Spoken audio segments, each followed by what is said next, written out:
samahan niyo ako magluto ng aking crave for today, ang carbonara!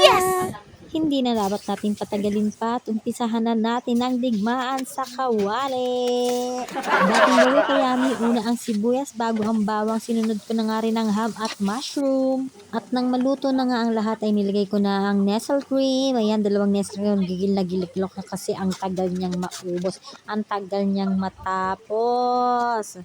So ayan, kaya ko yan. Kaya mo yan. Kaya nating lahat.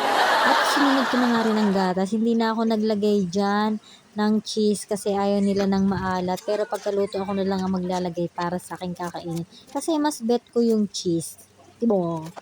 Ayan, tanda na halo-halo na ang makayami. Kailangan matapos at nagugutom na ang aking prinsesa. Nilagay ko na nga lahat ng mga ingredients. Hindi ko na yung isa-isang pinakita sa inyo. Alam niyo na yan, matanda na kayo. 2 kilo yung pasta pero hindi ko siya mailahat kasi sobrang dami niya. Kaya yung iba nilagay ko na lang sa ref. At yan nga at natapos na siya. Wow. So nagluto rin ako dyan na tasty at pinainit ko lang siya sa kawalit, nilagyan ko ng butter. Ayan na siya. So ayun lang. Salamat!